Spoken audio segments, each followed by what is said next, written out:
Aujourd'hui, je me glisse dans la peau d'un charcutier traiteur. On est à Nantes. On va découvrir ce métier avec Laurent à la Maison Brison. Ça des marteaux, il est 7h30 ce matin. Bonjour Laurent.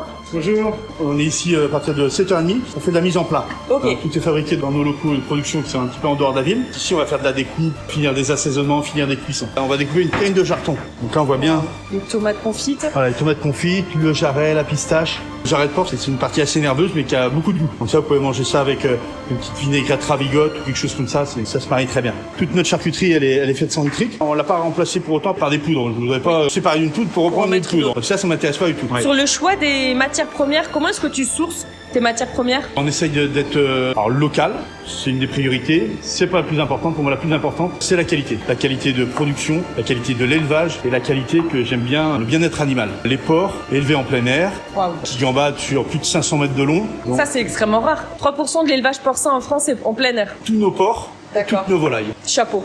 On est passionné, on a envie de bien faire et on veut bien faire jusqu'au bout. Ouais. Tu sais combien de temps ils sont élevés là? Pour moi, très très bon poulet. Un client qui nous a dit que c'était aussi bon que les poulets de Brest. Et des poulets jaunes ne sont pas jaunes. Normalement, un vrai poulet jaune, Oui. les plumes sont jaunes, la chair est pas jaune. Il Tu sais est- pourquoi la chair est jaune? Non. La chair est jaune, Non. ils se mettent des colorants dans l'alimentaire. Ah, c'est comme le saumon d'élevage. Exactement on met pareil. C'est exactement pareil. Un jambon, ça met presque 5 jours.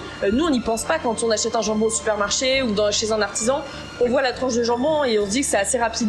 En fait, pas tout à du fait. tout. Oui, tout à fait. Alors nous, ce qu'on va voir, l'étape sera un peu avancée, Ok, parce que les porcs, on les a reçus mardi, ok. on est jeudi, donc on les a désossés, on les a salés. Aujourd'hui, on va les mouler, on en coupera un et vous verrez comme il est joli et bien rose à l'intérieur. Donc là, on va se faire un sandwich jambon, beurre, C'est Voilà. magnifique. Ouais, ça sent bon. du bon pain frais. Demi-sel, le beurre. On est en Bretagne, Bah bien sûr. bien sûr. Hein. Nantes, la Bretagne. Ça a changé il y a 80 ans, c'est tout. Avant, c'était la Bretagne. Le pain est encore tiède, donc ça va fondre dedans. Alors c'est tout simple, hein, mais On rajoute un peu de verdure, quoi. Quand c'est bien fait, c'est meilleur. Là, un autre jambon auquel on a laissé la couenne. Et après, on va mettre quelques petites tranches de Cantal. Tant de beauté. On va le couper. Et vous voyez, c'est du jambon sans nitrite, mais il est bien rose encore. Hein. Ouais, grâce à notre bouillon végétal Voilà. naturel. Le mot de la fin, c'est manger moins, mais surtout manger mieux. Pas manger moins, mais manger mieux. Faites-vous plaisir. Allez voir de vos artisans, ils le méritent. Allez, on déguste ce bon sandwich. La saveur du jambon, Voilà, puis avec la petite verdure, ça met de la fraîcheur. le Cantal, Le Cantal. le côté gourmand, délicieux. Oh non, du coup.